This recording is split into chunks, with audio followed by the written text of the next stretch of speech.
ओम सभी को नमस्ते। मंत्रोच्चारण। ओम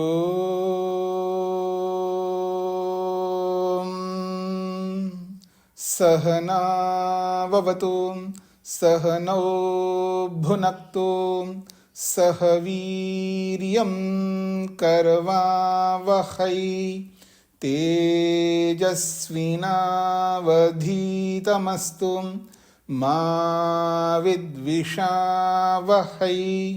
ओम शांति शांति शांति।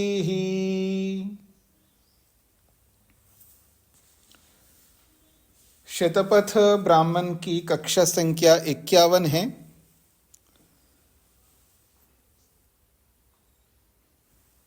प्रथम कांड के 5वें अध्याय का दूसरा ब्राह्मण चल रहा है। दूसरे ब्राह्मण के 5 खंड हमने पूरे किए हैं। पिछले प्रसंग में कुछ विशेष बातें आई हैं जिस पर हम सबको ध्यान देना है। मनुष्य क्या अपेक्षा रखता है, पितर क्या अपेक्षा रखता है और देव क्या अपेक्षा रखता है। और 9 व्याहृतियों को लेकर के भी चर्चा आई है। आगे बढ़ते हैं जी। छठे खंड में पृष्ठ संख्या 179 है। यज्ञोह देवेभ्यो अपचक्राम। यज्ञोह देवेभ्यो अपचक्राम।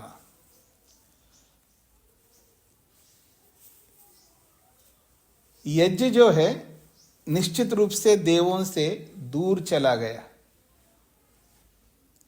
ये देव कौन है जी? ये देव वो हैं जो हम लोग हैं। अर्थात जब यज्ञ करने के लिए हम लोग संकल्प करते हैं, इदम अहम अनृता सत्यम उपैमि, मैं इस अनृत से, असत्य से, इस झूठ से दूर होकर के सत्य को ग्रहण करता हूं। ये हमारा संकल्प है। इस संकल्प से क्या समझ में आया जी? इस संकल्प से ये समझ में आता है, मैं यज्ञ तो नहीं करता रहा, अब मैं यज्ञ करूंगा। यज्ञ न करना असत्य है और यज्ञ करना सत्य है। मैं इस असत्य से हट करके सत्य को ग्रहण करता हूं। ऐसा जब हम ग्रहण करते हैं तो देव बन जाते हैं और कोई ना कोई बहाना ला करके यज्ञ से दूर हो जाते हैं। बहाने तो बहुत हो सकते हैं, तो कोई ना कोई एक बहाना ला करके यज्ञ से दूर हो जाते हैं। वही स्थिति को यहां पर बताया जा रहा है। यज्ञोह देवेभ्यो अपचक्राम। यज्ञ जो है देवों से दूर हो गया। अपचक्राम दूर हट गया, दूर चला गया। तम देवा अन्वमंत्रयन्ता। तम देवा अन्वमंत्रयन्ता। फिर तम उस यज्ञ को लेकर के देवा, देव जो है, अन्वमंत्रयन्ता, उसको आमंत्रित करने लगे, बुलाने लगे। अर्थात हमारे जीवन में वो यज्ञ आना चाहिए। जब मैं यज्ञ कर रहा था तो बड़ा अच्छा लगता था मेरे को। पता नहीं क्या बहाना ला करके मैंने यज्ञ बंद कर दिया, यज्ञ को छोड़ दिया है। यज्ञ करना तो बहुत अच्छा होता है। कुछ पुण्य कर्म तो हो नहीं रहे, कम से कम यज्ञ करके तो कुछ तो पुण्य कर्म कर रहा था और वही पुण्य कर्म मेरे से छूट गया है। तो वो यज्ञ को हटाता है वही, और वही फिर वापस अपने जीवन में प्राप्त करना चाहता है। तम देवा अन्वमंत्रयन्ता। उसी यज्ञ को देव जो है, देवत्व को प्राप्त करने वाला ये जो मनुष्य है, वो अन्वमंत्रयन्ता, उसको आमंत्रित करने लगा। उस यज्ञ को अपने जीवन में उतारने की इच्छा फिर वापस प्रकट करने लगे। आ न श्रृणु उप न आवर्तस्व इति। आ न श्रृणु, आ को श्रृणु के साथ जोड़ दीजिएगा तो हो जाएगा आ श्रृणु। न, हमारी बात को, हे यज्ञ तुम सुनो। उप न आवर्तस्व, न हमारे पास उप आवर्तस्व, लौट आ जाओ, हमारे जीवन में वापस ये यज्ञ आ जाए। यज्ञ तो जी हमारे जीवन के एक उपलक्षण उदाहरण मात्र है, चाहे वो ये यज्ञ हो, चाहे आपकी उपासना भक्ति संध्या हो, चाहे आपका दान देना हो, चाहे आपके जो भी अच्छे पवित्र कर्म आप करते हैं, कुछ करके फिर छोड़ देते हैं, थोड़ा सा करके फिर छोड़ देते हैं, सबके साथ जोड़ सकते हो आप ये। तो वही देव जो है वापस उसको आमंत्रित करने लगे, हे यज्ञ तुम सुनो, हमारे जीवन में आ जाओ, वापस लौट करके आ जाओ। ऐसा उस यज्ञ से प्रार्थना करने लगे देव। सो अस्तु तथा इति एव। सो वो जो यज्ञ है, सह वो, तथा अस्तु, ठीक है। जब आप इतनी अनुनय विनय कर रहे हो तो तथा अस्तु, ठीक है, मैं आ जाती हूँ या आ जाता हूँ आपके जीवन में। सह वो जो यज्ञ है, तथा अस्तु, ठीक है, मैं आपके जीवन में लौट कर आता हूँ। इति एव देवान उपावर्तत। तो तथा अस्तु ये बोल करके वो जो यज्ञ है देवान उपावर्तता, देवों के समीप पहुंच गए, वापस यज्ञ आ गए हमारे जीवन में, फिर यज्ञ करने लग गए आप, दोबारा यज्ञ को प्रारंभ कर दिया जी आप में। होंगे ना आप में से ऐसे कुछ लोग। तेन उपावृत्तेन देव अयजंत। तेन उपावृत्तेन, उस यज्ञ के लौट आ जाने से देवा, देवलोग, अयजंता, दोबारा जो है यज्ञ करने लगे। और तेन इष्ट्वा एतद अभवन यदिदम देवाः। तेन इष्ट्वा, उस यज्ञ को करके, अभवन देवाः, दोबारा वो देव हो गया। यदिदम, जो कुछ भी वास्तव में पहले देव थे, अब वो दोबारा देव बन गए, फिर देवत्व की ओर बढ़ने लगे। फिर पता नहीं क्या होता है, फिर कुछ दिन के बाद फिर वापस छोड़ने लगता है आदमी, छोड़ छोड़ करके पकड़ता और पकड़ पकड़ करके छोड़ता रहता है। हाँ जी, स्पष्ट हो रहा है जी सभी को? आगे बढ़ूं, अगला अनुच्छेद, अगला खंड। हाँ जी, वेद प्रिया जी। स्वामी जी क्यों करते हैं कि पकड़ पकड़ के छोड़ना? फिर आलस्य होता है, प्रमाद होता है, और कुसंस्कार होते हैं, बहुत सारे कारण बनते हैं जी वहाँ पर, या मूर्खत्व को बढ़ाते हैं, या मैं दूसरे शब्दों में और दूसरा बोलूँ, थोड़ा ऐश्वर्य ज़्यादा बढ़ता है ना आदमी के पास में, तब वो अधर्म की ओर आगे बढ़ता है व्यक्ति। आप देख सकते हैं कि जितना कम साधन होता है ना व्यक्ति के पास, उतना धार्मिक दिखता है आपको। जितना कम साधन वाला होता है ना, उतना अधिक धार्मिक दिखता है व्यक्ति। और जितने ज़्यादा साधन बढ़ते जाते हैं ना, साधनों में उलझा रहता है, तो उसकी धार्मिकता कम होती जाती है।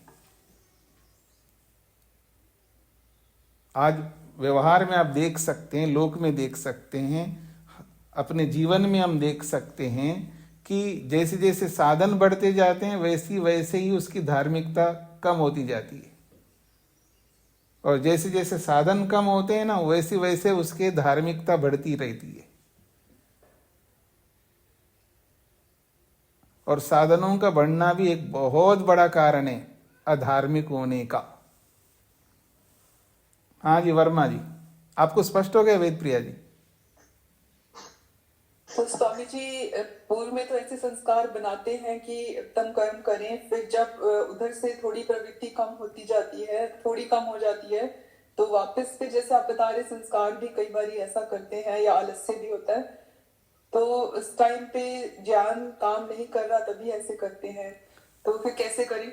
देखिए, ये तो बहुत सारे कारण होंगे ना। हमारे मन के अंदर दोनों प्रकार के संस्कार होते हैं, करने के भी होते हैं, न करने के भी होते हैं, ज्ञान के भी होते हैं, अज्ञान के भी होते हैं, कुसंस्कार भी होते हैं, सुसंस्कार, सब प्रकार के होते हैं। जब वो परेशान होते हैं फिर वापस कुछ अच्छा करने लगते हैं, जब कुछ अच्छा करने लगते हैं तो फिर प्रमाद करने लगते हैं, आलस्य करने लगते हैं, फिर अधार्मिकता प्रवेश करने लगती है, फिर वापस छोड़ने लगते हैं। ऐसा चलता रहता जीवन में। वो एक समान नहीं चलता है व्यक्ति का जीवन, ऊपर नीचे चलता रहता है। उसको हटाना है तो उसको बहुत सावधान रह करके आलस्य को, प्रमाद को छोड़ करके अपनी अविद्या को रोक के रखना पड़ता है। अपने कुसंस्कारों को दबा के रखना होता है, उनको तनु करना होता है, कमजोर करना होता है। ऐसे बहुत सारे काम होते हैं, मन ही मन में करने योग्य बहुत सारे काम हैं। जी वर्मा जी। नमस्ते स्वामी जी। ये अंतिम वाली लाइन में अयजंत तेनिस्त्रवय का अर्थ क्या है? वो कहते हैं तेन उपावृत्तेन देवा अयजंत, तेन उपावृत्तेन, उस यज्ञ के लौट आ जाने से देवा, आप जैसे देव लोग, अयजंता, यज्ञ करना प्रारंभ कर दिया। तेन इष्टवा, फिर उस यज्ञ को करके, एतद देवा अभवन यदिदम, अब जो कुछ भी वो हैं अब वापस दोबारा देव हो गए, फिर देवत्व उनके अंदर लौट आई यज्ञ करने से। ये इसका तात्पर्य। धन्यवाद जी। आगे बढ़ रहा हूं जी। 7वां खंड है। स यद आश्रावयति, सह वो जो अध्वर्यु है, आश्रावयति जो सुनाता है, जो बोलता है। किसको बोलता है? अग्निंद्र को बोलता है। तो वो जो स आश्रावयति, स यद आश्रावयति, वह अध्वर्यु जो आश्रावन करता है, अर्थात जो बोलता है, जो सुनाता है। किसको सुनाता है? अग्निंद्र को सुनाता है। क्या सुनाता है? तो कह रहे हैं यज्ञम एव, वो यज्ञ को ही सुनाता है, यज्ञीय कार्य को ही सुनाता है, यज्ञ संबंधी ही बात को सुनाता है, और कुछ नहीं बोल सकता। यज्ञ की प्रक्रिया में यज्ञ के अतिरिक्त, यज्ञीय कार्य के अतिरिक्त, यज्ञीय मंत्रों के अतिरिक्त, यज्ञ से संबंधित विषयों के अतिरिक्त और कुछ नहीं बात कर सकते। इस प्रसंग को दिखा रहे हैं आगे। अब आप लोग भी समझ लीजिएगा। आप लोग क्या समझना है? जो अग्निहोत्र आप लोग करते हैं, अग्निहोत्र के समय में आपकी वाणी अग्निहोत्र ही चलना चाहिए। आपकी वाणी में आहुतियां ही चलनी चाहिए, यज्ञ संबंधी विचार ही चलना चाहिए, फोन नहीं चलना चाहिए, व्हाट्सएप देखने का काम नहीं चलना चाहिए, इधर उधर आने वाले लोगों को देखने का काम नहीं चलना चाहिए, किसी को बुलाने का काम नहीं चलना चाहिए, किसी को डांटने का काम नहीं चलना चाहिए। जो भी करोगे बस उसी में तल्लीन होना चाहिए। इसी बात को आगे बताया जा रहा है। समझने योग्य है, सुनने योग्य है और विचार करने योग्य है। तो कहते हैं स यद आश्रावयति, वो जो अध्वर्यु है, वो जो सुनाता है अग्निंद्र को। क्या सुनाता है? तो यज्ञम एव, वो यज्ञ को ही सुनाता है, यज्ञ संबंधी विषय को ही बता रहा होता है। तो कहते हैं एतद अनुमंत्रयत, एतद अनुमंत्रयत, एक प्रकार से वो उस अग्निंद्र को आमंत्रित करता है, बुलाता है। तो कहते हैं आनः शृणु, आनः शृणु, नह हमारी बात को, आशृणु सुनो, उपन आवर्तस्व, आप मेरे समीप लौट करके आओ। एक प्रकार से अग्निंद्र को बोल रहा है मेरी बात सुनो और मेरे पास लौट के आओ, क्योंकि अग्निंद्र जो है हमेशा उसके पास में नहीं रहता, किसी ना किसी काम में लगा रहता है वो अग्निंद्र, क्योंकि वो सहयोगी है, सारी व्यवस्थाएं उनको देखनी होती है। अध्वर्यु को जो जो चाहिए वो सब काम कर रहा होता है, वो किसी न किसी काम में लगा रहता है।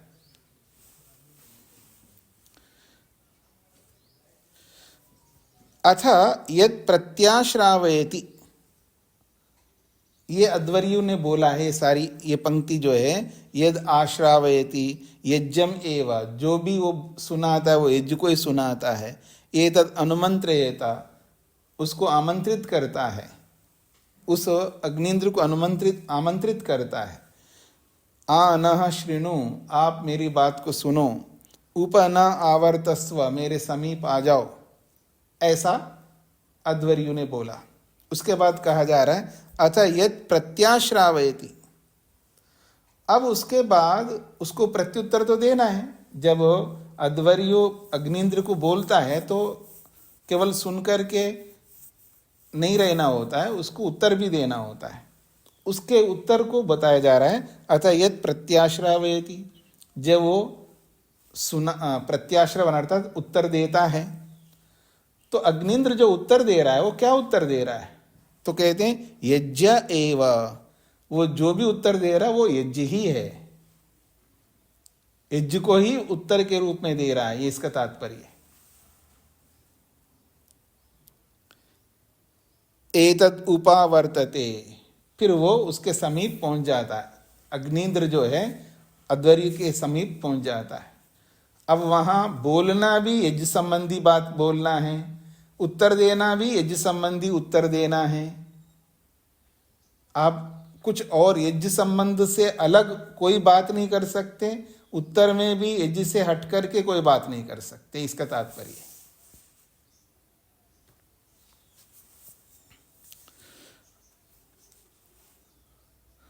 अस्तु तथा, अच्छा मैं आ रहा हूं आपके सामने। तेन उपावृत्तेन, उसके लौट आ जाने से, तेन उपावृत्तेन, उस अग्निंद्र के लौट आ जाने से, रेतसा भूतेन ऋत्विजा संप्रदायम चरंती यजमानेन परोक्षम, बड़ी अच्छी बात कही जा रही है। तो कह रहे हैं तेन उपावर्तेन, उस अग्निंद्र के लौट आ जाने से, रेतसा भूतेन, रेतस स्वरूप से अर्थात सामर्थ्य स्वरूप से, जो यज्ञ का जो सामर्थ्य है उस यज्ञ रूपी सामर्थ्य से, ऋत्विजा, ये जो ऋत्विक गण हैं, ये ऋत्विक गण परोक्षम, परोक्ष रूप से यजमान के द्वारा संप्रदायम चरंती, यज्ञीय संप्रदाय को, यज्ञीय परंपरा को चलाते हैं। परोक्षम यजमानेन, यजमान को परोक्ष रखते हुए, यजमान के द्वारा, क्योंकि यजमान जो है सीधा सीधा इन्वॉल्व नहीं होता है, यानी सीधा सीधा वो क्रियाएं नहीं करता है ना, वो थोड़ा परोक्ष रहता है, थोड़ा दूर रहता है, थोड़ा दूर बैठता है यजमान। हर क्रिया में साक्षात उपस्थित नहीं होता है, थोड़ा दूर ही रहता है यजमान बड़े यागों में। उस बात को लेकर के कहा जा रहा है परोक्षम यजमानेन, यजमान को परोक्ष रखने के कारण से या यजमान के माध्यम से, संप्रदायम चरंती ऋत्विजः, ये जो ऋत्विक गण हैं वो यज्ञीय संप्रदाय को, यज्ञीय परंपरा को चलाते रहते हैं। यानी यजमान को ध्यान में रख करके, यजमान को सम्मुख रख करके, यजमान के हित को सामने रखते हुए जो है ये ऋत्विक गण इस यज्ञीय संप्रदाय को, यज्ञीय परंपरा को चरंती चलाते हैं, ये इसका तात्पर्य है। अब इसको एक छोटे से उदाहरण से समझा रहे हैं।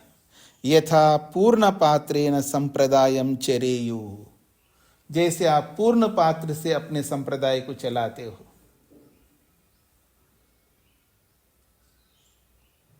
हाँ जी सुनीता जी, एक कटोरी ले जा करके पड़ोस के सामने चले गए, थोड़ा नमक देना, तो अब कटोरा भी छोटा सा है और नमक दिया उन्होंने, इतना थोड़ा देंगे, कटोरा भर करके देंगे ना। क्यों जी सुनीता जी, समझ में आया? आपके घर में कोई आ जाए, आपके पड़ोसन, हाँ, थोड़ा नमक देना है, तो आप छोटा सा कटोरा दिया है तो उस छोटे से कटोरे में थोड़ा सा देंगे नमक, या उस कटोरे को भर करके देंगे आप?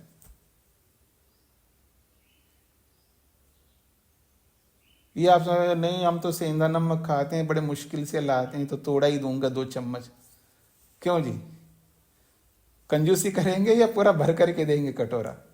बोलो पूरा भर करके देंगे ना। तो यही बात कह रहे हैं, यह था जैसे व्यवहार में पूर्ण पात्रेण संप्रदायम चरेयु, जैसे आप लोक में अगर कोई पात्र लाए आपके सामने, थोड़ा सा ये दे दो, थोड़ा सा वो दे दो, तो पूर्ण पात्रेण, उस पात्र को पूरा करके ही संप्रदायम चरेयु, आप अपनी जो व्यवहार रूपी संप्रदाय को चलाते हैं।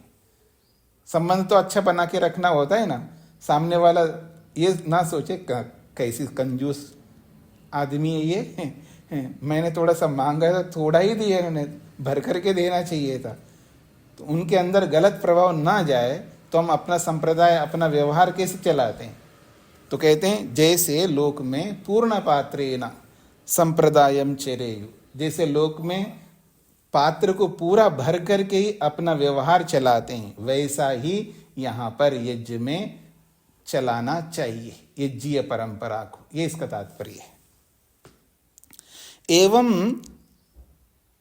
अनेन ऋत्विज संप्रदायम चरन्ति, एवं इसी प्रकार से जैसे लोक में व्यवहार चलता है वैसे ही इस याज्ञिक परंपरा में ऋत्विज लोग संप्रदायम चरन्ति, इस यज्ञीय परंपरा को चलाते हैं, इसको बंद होने नहीं देते।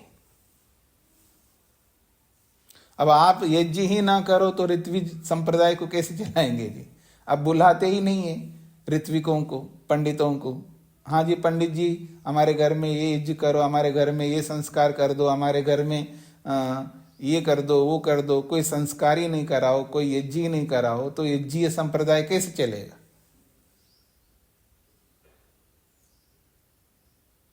बोलिए, आपके घर में कितने साल में कितने बार पंडितों को बुलाते हैं आप?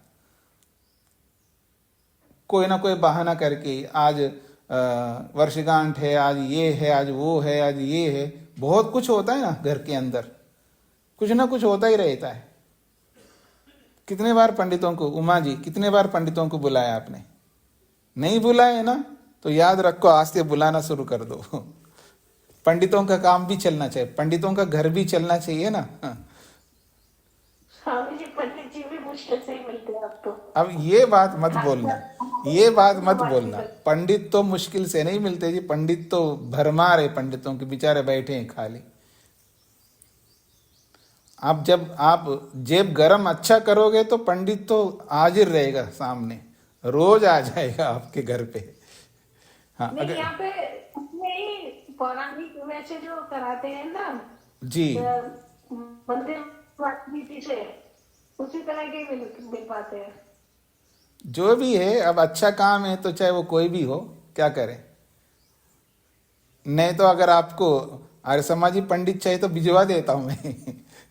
ठीक है, तो ये जो बात कही जा रही है यहाँ पर कि जिस तरह लोक में हम अच्छा व्यवहार करते हैं वैसा ही ऋत्विक लोग जो है इस याज्ञीय परंपरा को वो चलाते रहते हैं। अब आगे कह रहे हैं तद वाचा एव एतत् संप्रदायम चरन्ति, ये बड़ी बात है। तद, ये जो संप्रदाय, ये जो परंपरा है, वाचा एव एतत् संप्रदायम चरन्ति, एतत् संप्रदायम, ये जो यज्ञीय संप्रदाय है, यज्ञीय परंपरा है, ये वाणी रूपी, वाणी के माध्यम से, अर्थात वेद वाणी के माध्यम से ही इस संप्रदाय को, इस व्यवहार को चलाते हैं। इस संप्रदाय को चलाने का माध्यम कौन है? तो है वाणी, वेद वाणी। तो कहते हैं तद वाचा एव एतत् संप्रदायम चरन्ति, तत्संप्रदायम, वो जो संप्रदाय है, तद एतद, वह ये जो संप्रदाय है, ये वाचा चरन्ति, ये वाणी के माध्यम से, वेद वाणी के माध्यम से चलाते हैं। क्यों ऐसा? वाग ही यज्ञ, वास्तव में जो यज्ञ है ये वाणी तो है, वाणी के बिना यज्ञ क्या होता है? यदि वेदवाणी ना हो, वेद का उच्चारण ना करो, तो फिर यज्ञ क्या होगा? वेदवाणी का उच्चारण जहां हो रहा है वहीं तो यज्ञ होगा, और यज्ञ भी हो रहा है और वेदवाणी का उच्चारण नहीं हो रहा, ये कैसे होगा? इसी बात को समझा रहे हैं, वाग ही यज्ञ, वास्तव में ये वेदवाणी ही यज्ञ है, इस वेदवाणी में ही यज्ञ प्रतिष्ठित है। वाग हु ही रेतः, और ये जो वेदवाणी जी है, ये जो वेदवाणी है, ये वाक है, यही वास्तव में रेतः, रेत है, सामर्थ्य है, वीरी है, घी है एक प्रकार से। तद एतेन एव एतत् संप्रदायम चरन्ति, उस रेत रूपी, उस वीर रूपी, उस घी रूपी यज्ञ से ही ये यज्ञीय संप्रदाय, यज्ञीय परंपरा निरंतर चलती रहती है। अर्थात उस रेत से, उस सामर्थ्य से ही ये यज्ञ निरंतर चलता रहता है, ये इसका तात्पर्य है। हाँ जी, आगे बढ़ रहा हूं जी मैं।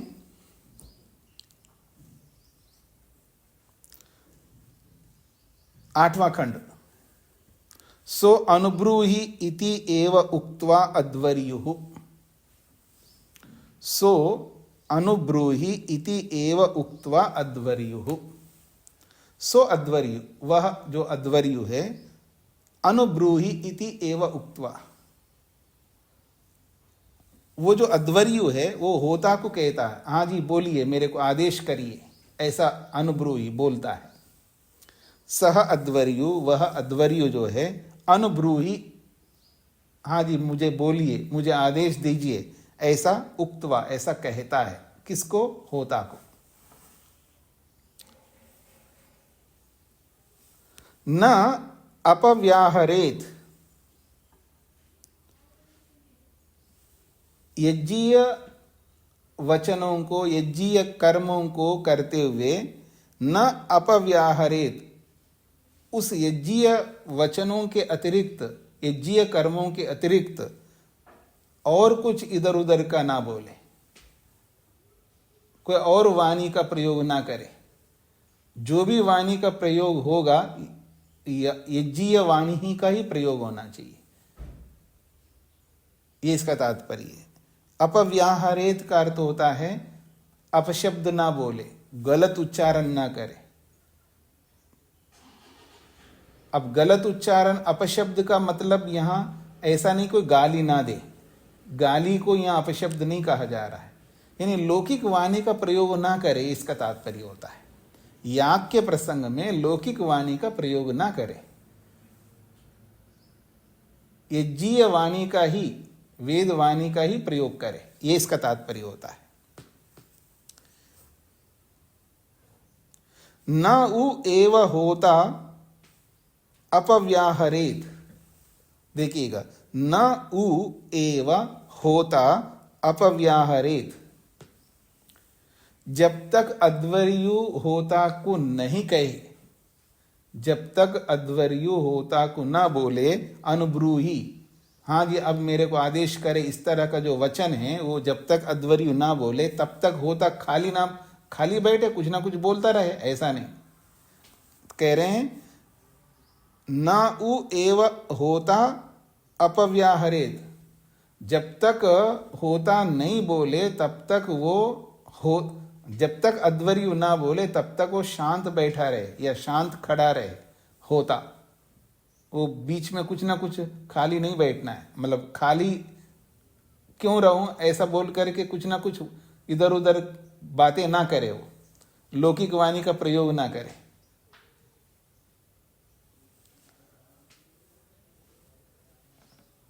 एक मैं आपको उदाहरण देता हूं। जैसे प्रवचन में बैठे बहुत सारे लोग, हवन में बैठे बहुत सारे लोग, संध्या में बैठे बहुत सारे लोग। संध्या हो गई, हवन हो गया, प्रवचन हो गया, उसके बाद देखना लोग चुप नहीं रहते। आपने देखा होगा, चुप नहीं रह सकते। आदमी को पता है, ऐसा लगता है कि मैं ऐसा चुप कैसे रह सकता हूं, कुछ ना कुछ बोलते रहेंगे आपस में, पड़ोस को, इसको पता नहीं क्या क्या बात करने लगते हैं। उनको ऐसा लगता नहीं है कि ये अभी संध्या करके उठे हैं, ऐसा नहीं लगता ये हवन करके उठे हैं, ऐसा नहीं लगता ये प्रवचन सुन करके उठे। अरे प्रवचन सुना है तो प्रवचन में जो सुना उस पर मनन करो ना, इधर उधर की बातें क्यों करते हो। अगर आपने संध्या की है तो कैसा संध्या मैंने किया है, किस प्रकार की संध्या की मैंने, किस तरह मन लगा मेरा, उस संध्या पर मनन करो ना। हवन किया तो मैं रोज हवन कर रहा हूं, तो इस हवन का क्या मुझ पर प्रभाव पड़ रहा है, मैंने हवन ठीक किया नहीं किया, हवन के बारे में मनन करो ना। नहीं, आदमी खाली रहता ही नहीं है। मैंने कुछ ही चीजें सुनाई आपको, हवन से उठो या संध्या से उठो या प्रवचन से उठो, आदमी खाली रह नहीं सकता। मतलब ऐसा ही जैसे वो होते हैं ना, जो चिड़िया बोलती रहती है, कुछ ना कुछ बोलता रहता आदमी। ऐसा लगता है कि इसने कुछ प्रवचन सुना ही नहीं है, ऐसा लगता है इसने संध्या ही नहीं की है, ऐसा लगता है इसने हवन ही नहीं किया।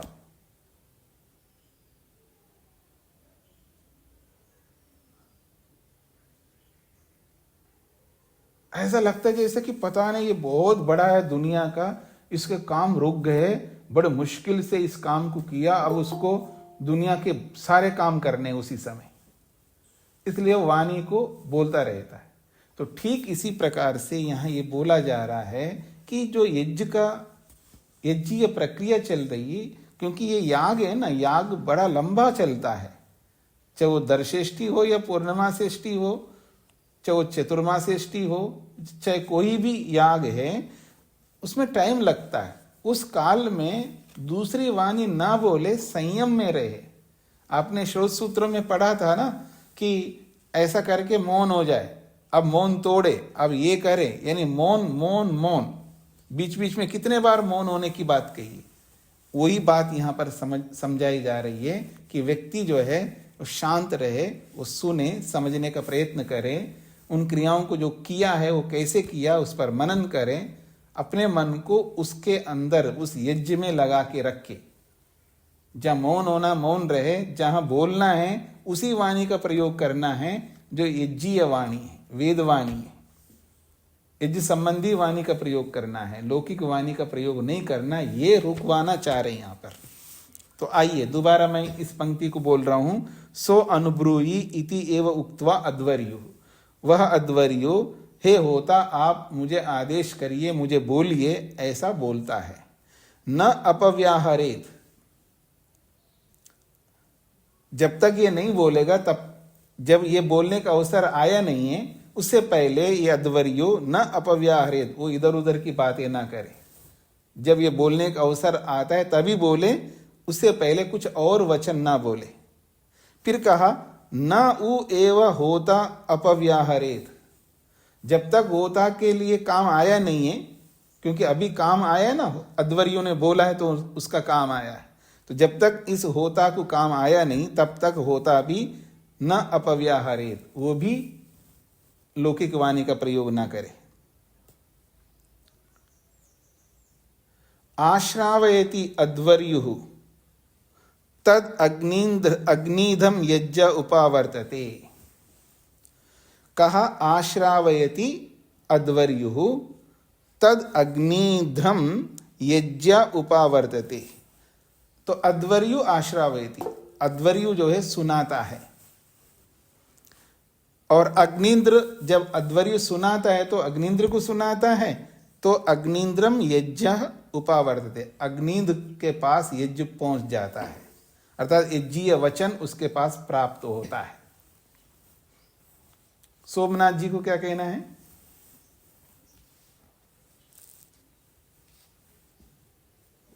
हाँ जी सोमनाथ जी, आपने हाथ खड़ा किया तो बोलिए।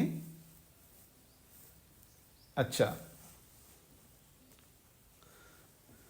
तो अब बात आ रही है जी, आश्रावयति अध्वर्यु, अध्वर्यु जो है अग्निंद्र को बोलता है, और अग्निंद्र को जैसे बोलता है तो कहा है अग्निंद्रम यज्ञ उपावर्तते, अग्निंद्र के पास यज्ञ पहुंच जाता है।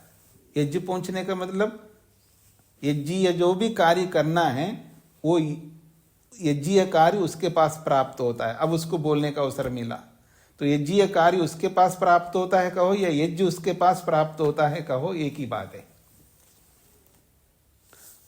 अब आगे कहा जा रहा है सो अग्नीत न अपव्याहरेत, सह अग्नीत, वह जो अग्नीत है, न अपव्याहरेत, जब तक अग्नीत का काम नहीं आया तब तक वो क्या करे, खाली क्यों बैठे, इसलिए कुछ ना कुछ बोले, ऐसा नहीं।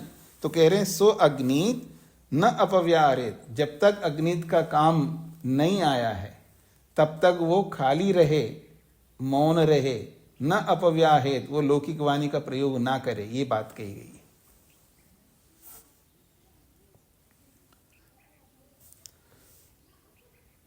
आगे बढ़ रहा हूं मैं। अप्रत्याश्रावनात् प्रत्याश्रावयति अग्नीत। अप्रत्याश्रावनात्, उसी बात को समझा रहे हैं कि अप्रत्याश्रावनात् मतलब प्रत्युत्तर देने तक। आ का अर्थ है तक, यहां जो आ आया है ये तक अर्थ को बताने वाला है। तो अप्रत्याश्रावनात्, जब आ के बाद में पंचमी विभक्ति का शब्द आता है, सभी समझ लीजिएगा। आ अक्षर के बाद जब पंचमी विभक्ति का शब्द आता है तो समझ लेना ये जो आ है ये तक अर्थ को बताने वाला है।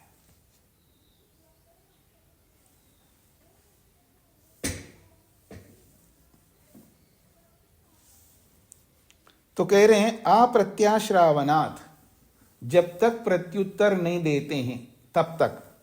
प्रत्याश्रावयति आग्नीत, प्रत्युत्तर देता है। जब वो प्रत्युत्तर देता है, वो प्रत्युत्तर देने से पहले, यानी अप्रत्याश्रावनात् प्रत्युत्तर देने तक, अप्रत्याश्रावनात् करते हैं प्रत्युत्तर देने तक उसको क्या करना है, न अपव्याहरेत, वो कुछ ना बोले, लौकिक वाणी का प्रयोग ना करे।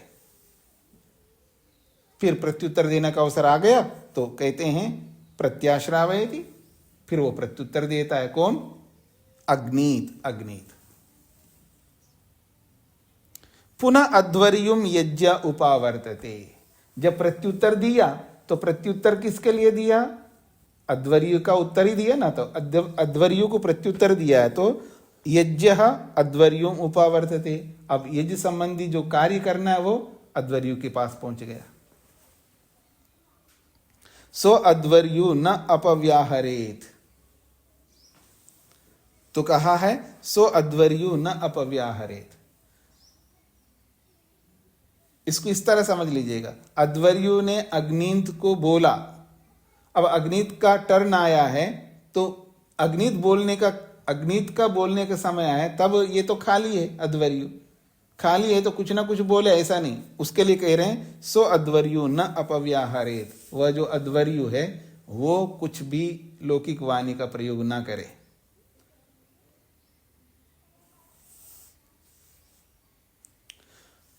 अब आ रहा है आ यजा वक्तो यजा इति एव अध्वर्युः होत्रे यज्ञं संप्रयच्छति। आ यजा, अब देखिए आ यजा में यहां कोई पंचमी विभक्ति नहीं है, यजा तो क्रियापद है, तो क्रियापद के साथ आ आया है तो आ यजा, यजन करो, यह आदेशात्मक क्रिया है लोट लकार का। आ यजा, यजन करो। इति वक्तो हो, वक्तो वचन तक,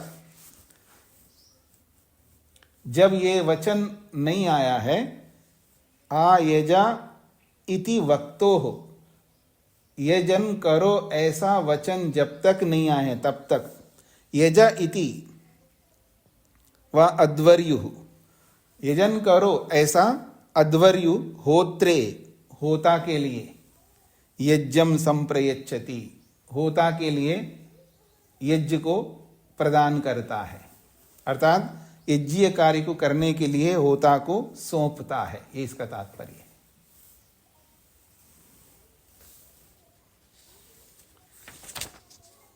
आगे बढ़ रहा हूं जी मैं, 11वां खंड।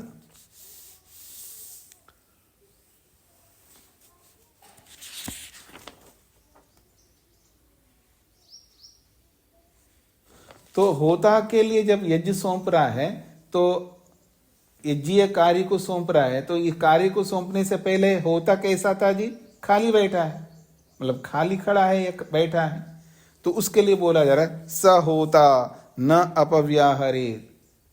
जब तक ये यज्ञीय कार्य होता के पास आया नहीं तब तक वो क्या करे? खाली रहे, मौन रहे। स होता न अपव्याहरेत, वो होता भी कुछ ना बोले, मौन रहे।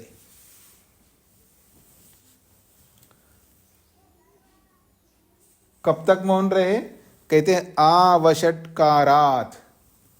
देखिए फिर वषटकारात पंचमी विभक्ति आई है, आवषटकारात, जब तक वषटकार ना बोले तब तक ये जो होता है वो मौन रहे, लौकिक वाणी का प्रयोग ना करे। तम वषटकारेण अग्नौ एव योनौ रेतो भूतम सिंचति। कहा जा रहा है वषटकारेण, इस वषटकार के माध्यम से। वषटकार जब किया जाता है ना तो होता है, इसका मतलब खड़ा हुआ है, और खड़ा होकर के वो कुछ ना बोले, मौन रहे। क्योंकि वषटकार जब वषट बोला जाता है वो खड़े होकर के आहुति दी जाती है, घी की आहुति खड़े होकर के दी जाती है। तो कहते हैं वषटकारेण, वषटकार के माध्यम से।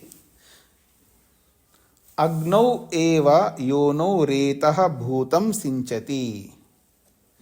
अग्नौ एव योनौ, अग्नि रूपी योनि में, रेतः, रेत रूपी, रेतो भूतम, रेत बना हुआ, वीर्य बना हुआ जो घी है उसको सिंचति, सिंचन करता है, अर्थात आहुति प्रदान करता है। वषटकार के द्वारा योनि रूपी अग्नि में रेत रूपी घृत को सिंचति, सिंचन करता है, यानी आहुति देता है।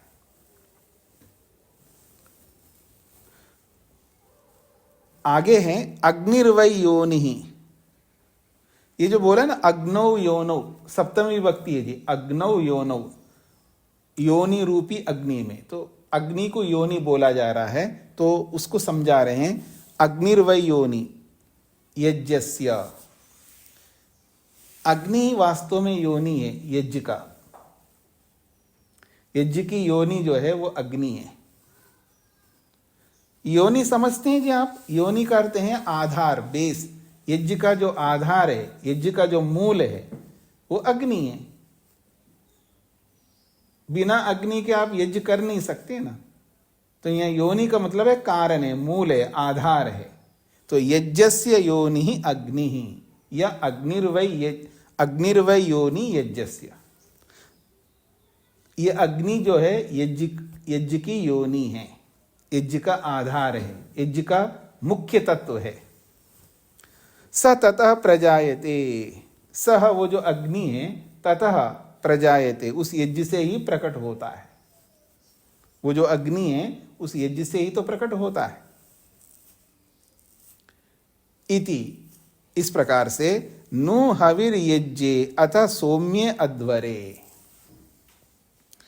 ये जो अग्नि जो प्रकट होता है कहाँ कहाँ होता है उसको समझा रहे हैं। नु निश्चित रूप से हविर यज्ञ, हविर यज्ञ में, और अथ, अथ का मतलब और सौम्य अध्वरे, सोमयाग में। अध्वर शब्द याग को कहते हैं, यज्ञ के लिए आता है। हविर यज्ञ अथ सौम्य अध्वरे, सोम यज्ञ में और हविर यज्ञ में ये अग्नि जो है मुख्य होती है, अर्थात योनि होता है। अग्नि जो है वो योनि है यज्ञ का, और उसी यज्ञ से ही ये प्रकट होता है अग्नि। तो कहाँ कहाँ प्रकट होता है जी अग्नि? तो कहा हविर यज्ञ में प्रकट होता है और सोम यज्ञ में प्रकट होता है। या यूं कहिए वो हविर यज्ञ से उत्पन्न होता है और सोम यज्ञ से उत्पन्न होता है। अध्वर बोलो यज्ञ बोलो एक ही बात है। अगला, स वै ग्रहम गृहीत्वा अध्वर्युः, सह वह अध्वर्यु, वै निश्चित रूप से, ग्रहम गृहीत्वा अपने हाथ में ग्रह को पकड़ लेता है। आप में से कोई बताएंगे कि ग्रह किसको कहते हैं? देखते हैं, आपका परीक्षण हो जाएगा। हाँ जी, ग्रह किसको कहते हैं जी? हाथ नहीं खड़ा हो रहा है आप लोगों को, नीचे नहीं देखना है, ऊपर देख करके बोलना है। ग्रह, पुष्पेंद्र जी बताइए। स्वामी जी, सोम याग में जो पात्रों में सोम को लेके हवि देते हैं वो ग्रह कहलाते हैं। बिल्कुल ठीक कही है जी आपने। तो ग्रह एक पात्र का नाम है। ग्रह दो विशेष पात्र होते हैं जी याग में, एक को ग्रह बोलते हैं, एक को चम्मच कहते हैं उसको। चम्मच भी बहुत होते हैं, वो भी पात्र होते हैं, उनको चम्मच नाम दिया है। और ग्रह भी बहुत होते हैं, वो भी पात्र होते हैं। और ये सब जो है, चम्मच हो या ग्रह हो, ये सब लकड़ी के होते हैं। तो सोम जिसमें भर कर के रखते हैं, बहुत सारे ग्रह होते हैं, अलग अलग यागों में अलग अलग संख्या में ग्रह होते हैं, बहुतायत में होते हैं वो। उन सब में सोम को भर करके रखते हैं। तो ग्रह को हाथ में लेकर के अध्वर्यु खड़ा है, ये इसका तात्पर्य है। तो कहते हैं स वै ग्रहम गृहीत्वा अध्वर्यु हो, वह जो अध्वर्यु है वो निश्चित रूप से अपने हाथ में सोम युक्त जो पात्र ग्रह है उसको लेकर के खड़ा है। न अपव्याहरेत, ग्रह लेकर के बस मौन होकर के खड़े रहो। न अपव्याहरेत, आप कुछ बोलना नहीं, लौकिक वाणी नहीं बोलनी है, मौन रहो। फिर आगे कह रहे हैं उपाकरणात् उपावर्तध्वम। उपाकरणात् उपावर्तध्वम, उपाकरण जो है, उपाकरण एक पारिभाषिक शब्द है। उपाकरण कहते हैं ये उद्गाता के द्वारा जो है स्तोत्र का पाठ किया जाता है। स्तोत्र पाठ को जो उद्गाता करता है उसको उपाकरण कहते हैं। पारिभाषिक शब्द है, श्रोत सूत्र में आपने पढ़ा है ये उपाकरण। तो उद्गाता जो है वो स्तोत्र पाठ करता है, उसको उपाकरण क्रिया कहते हैं। कहते हैं न अपव्याहरेत, ये जो अध्वर्यु है वो ना बोले। उपाकरणात् उपावर्तध्वम, उपाकरणात्, जब तक उपाकरण क्रिया नहीं होती है तब तक ये अध्वर्यु ना बोले। और फिर वो उद्गाता जो है समीप आता है। उपावर्तध्वम, वो समीप आता है। अध्वर्यु उद्गात्रिभ्यो यज्ञम संप्रयच्छति, तब जाकर के ये जो अध्वर्यु है, अध्वर्यु उद्गात्रिभ्य, उद्गाता को, यज्ञम, यज्ञीय क्रिया को, संप्रयच्छति, प्रदान करता। अब उद्गाता का कार्य आ गया, ये इसका तात्पर्य है। अर्थात वो यज्ञ को, अध्वर्यु जो है यज्ञ को उद्गाताओं को सौंपता है या उद्गाता को सौंपता है। तो कहते हैं अध्वर्यु उद्गात्रिभ्य यज्ञम संप्रयच्छति, अध्वर्यु उद्गाता को यज्ञ सुपुर्द करता है, यूं कहिएगा, यानी यज्ञीय कर्म करने के लिए उनको कहता है, ये इसका तात्पर्य है। और जब तक वो यज्ञीय कार्य को नहीं कर रहा, अर्थात उद्गाता का काम आया नहीं है, देर से आया ना, अभी देखिएगा अध्वर्यु का कार्य चल रहा था, बीच में होता आ गया, फिर होता के बाद में फिर अध्वर्यु अग्नित का काम आया है, फिर अध्वर्यु फिर होता के साथ जुड़ा है, फिर उसके बाद अध्वर्यु जो है अब जाकर के उद्गाता के साथ जुड़ रहे हैं। कितना लंबा काल हो गया जी। तो यहाँ उद्गाता अब खाली बैठे रहे, कुछ ना कुछ बोलते रहे, ऐसा नहीं कर सकता, बिल्कुल मौन रहना होगा, कोई लौकिक वाणी का प्रयोग नहीं कर सकता। वो सारी क्रियाओं को वो भी तो देखता है और सबके साथ चलना है। हर ऋत्विक को, 16 ऋत्विकों को जो भी वहां क्रिया हो रही है उस क्रिया के साथ साथ सबको चलना होता, आप इधर उधर नहीं झांक सकते।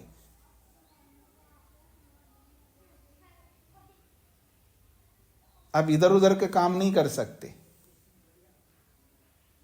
ये बहुत बड़ी शिक्षा है, ये जो बोला जा रहा है ना, इसको हम सबको समझना है। जब आप किस कार्य के लिए जाते हो उसी कार्य को करो जी, उसी में मन लगाइए ना, इधर उधर क्यों झांक रहे हैं आप, इधर उधर क्यों देख रहे हैं, समय को क्यों देख रहे हैं कि समय क्यों नहीं हो रहा है, कब तक खड़ा रहूं, कब तक यहां देखूं। भाई उसी के लिए तो आए हो ना आप, उसी में लगे रहो। आप अंत्येष्टि में आए हो ना, देखो ना उस अंत्येष्टि को पूरा, उसी में मन लगा, उसी को समझ लो। आप किसी संस्कार में आए हो तो संस्कार में लगे रहो, संस्कार को समझो। जिस कार्य के लिए आप नियुक्त हुए उसी कार्य में आपने आपको लगाना चाहिए, अपना मन उसी में लगाना चाहिए। इधर उधर के कार्यों में मन नहीं लगाना चाहिए। और आजकल एक बहुत बड़ी बीमारी आ गई है, फोन हमेशा हाथ में रहता है और वो फोन में लगा रहता है। वो आदमी एज में बैठा हुआ है, फोन में लगा हुआ है। अंत्येष्टि में पहुंचा है, वहां फोन में लगा हुआ है। किसी भी काम, और तो और ध्यान में आकर के भी फोन में लगा हुआ है। फोन को छोड़ता ही नहीं अपने हाथ से। इसलिए हमने एक अच्छा उपाय अपनाया है। शिविर में जब आता है ना आदमी, उसका फोन ही जमा करवा लेते हम लोग। अब लगे रहो, कैसे लगे रहोगे फोन में? सारे फोन ऑफिस में जमा हो जाते हैं। डरो मत इस बात को सुन करके कि मैं शिविर में ही नहीं जाऊंगा। तो ये सिखाया जा रहा है कि देखिएगा, उद्गाता का काम अब आया है, तब तक उसको कुछ ना कुछ बोलता रहे नहीं। वो उस याग में जो जो ऋत्विक लोग जो जो कर रहे हैं उन सब में उसको लगना होता है। उसके मन इधर उधर नहीं जा सकता। उसका मन उन कार्यों में लगना चाहिए जो दूसरे ऋत्विक लोगों को के द्वारा किया जा रहा है। इसलिए बोला जा रहा है यहां पर, ते उद्गातारो न अपव्याहरेयु। वो जो उद्गाता गण है, 4 लोग होते उद्गाता गण में, तो ते उद्गातारा, वो जो उद्गाता गण है चारों के चारों, न अपव्याहरे, जब तक उनका काम नहीं आए तब तक वो कुछ ना बोले, मौन रहे, शांति से देखे। ये बात कही जा रही है। अब कह रहे हैं कब तक वो मौन रहे, तो कहते हैं आ उत्तमायाह। वो उत्तमाया लिखा है ना, इसका संधि विच्छेद करिए। वो उत्तमाया को संधि विच्छेद करेंगे तो आ उत्तमायाह। जब तक अंतिम स्तोत्र ना पढ़े, जितना भी स्तोत्र उनको पढ़ना होता है, तब तक आ उत्तमाया, उत्तम स्तोत्र तक, एषा उत्तमा इति एव उद्गातारो होत्रे यज्ञम संप्रयच्छन्ति। एष उत्तमा, ये जो अंतिम मंत्र है जी, ये अंतिम मंत्र का उच्चारण हो रहा है। तो एष उत्तमा, ये उत्तम मंत्र है, अर्थात अंतिम है। इसके बाद में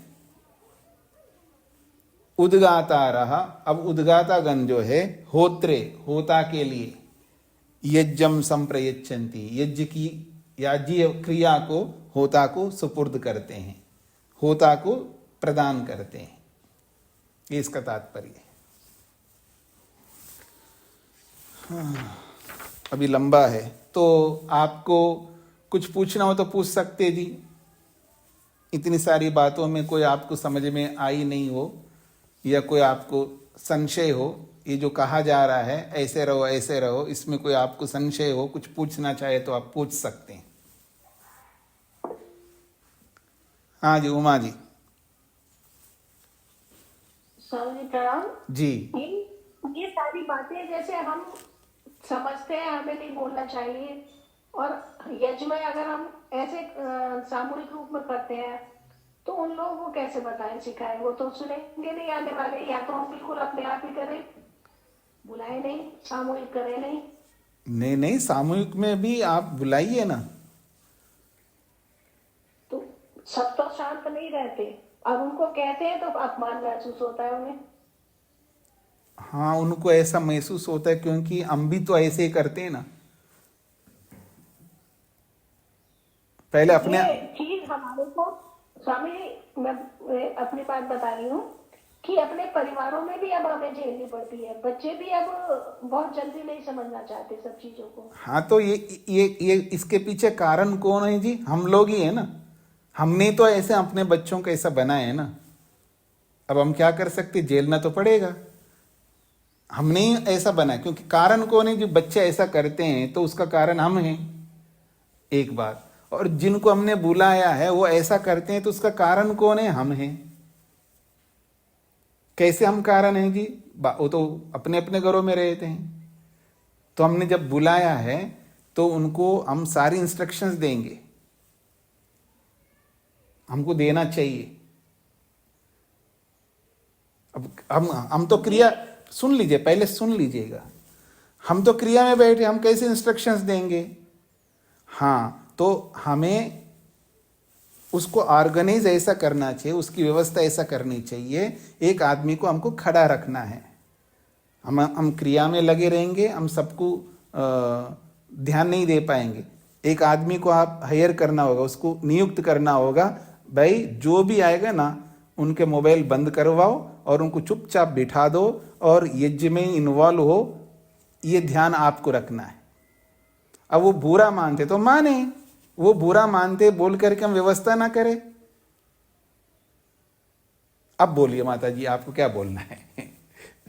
बस यही बात मैं आपसे पूछ रही थी कि हम कैसे बाहर वालों को, यानी कि हम ये चाहते हैं कि हमारी वैदिक क्रियाकलाप सीखें, सब लोग समझें, पर वो क्योंकि हम उसी में लगे रहते हैं जो एक प्रचलित है। वो तो आपने बता दिया और उसका मैंने उत्तर दे दिया। अब आपको क्या कहना वो बोलो। बस यही आपसे पूछ रही थी। धन्यवाद। जी जी जी, हाँ जी, ममता जी। जी स्वामी जी नमस्ते जी। आज के खंड से यही सारांश मिला कि जब तक अपने बारी न से मौन रहकर अपेक्षा रखे और अजथा व लौकिक बातें ना करे जागिंग की प्रक्रिया से। हाँ जी, हाँ जी। तो याज्ञीय प्रक्रिया में जो भी ऋत्विक गण होते हैं वो पूरा यज्ञ में ही अपने मन को लगा के रखना चाहिए। उनको लौकिक वाणी का प्रयोग नहीं करना चाहिए। और वहाँ कोई सोचे वैदिक वाणी का ही प्रयोग करूं, वो भी नहीं करें। जब उनका क्रम आएगा, उनका कार्य आएगा, तभी वो बोलेंगे। उससे पहले वो मौन रहे।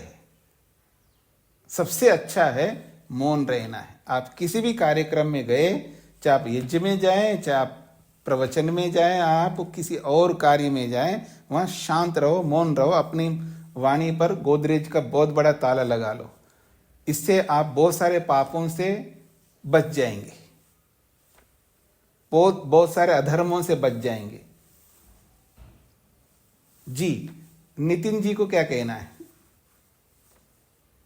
नमस्ते स्वामी जी। जी। यहाँ पे तो ग्रह का अर्थ आपने बताया, वो तो समझ में आया जी। परंतु साधारण व्यवहार में जो ग्रह जो लेने वाला बोलते थे जी, हाँ, तो वो अर्थ लेना है नहीं तो यहाँ व्यावहारिक में। हाँ। नहीं, व्यवहार में ग्रह का अर्थ क्या लेते हैं आप? लेने वाला जो हाँ। ग्रहण करता है वो। हाँ जी, हाँ जी, अच्छा अच्छा, हाँ वो लेते हैं। लौकिक अर्थ में आप ले सकते हो। उसको प्रतिग्रह बोलते हैं, केवल ग्रह नहीं बोलते, उसको प्रतिग्रह बोलते हैं। जी जी। अच्छा। लेकिन केवल लौकिक अर्थ में ग्रह बोलेंगे तो वो जो नवग्रह और जो उपग्रह है उन पे जाएगा मन। आपको प्रतिग्रह बोलना है। तो प्रतिग्रह जो है लेने वाला होता है। और जी जी जी, ठीक बात है। और किसी कुछ कहना है जी?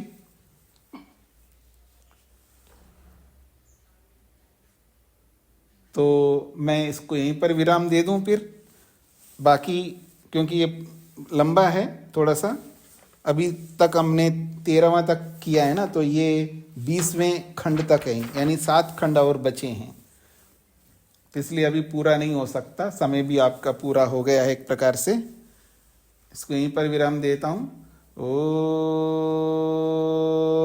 शांति शांति शांति।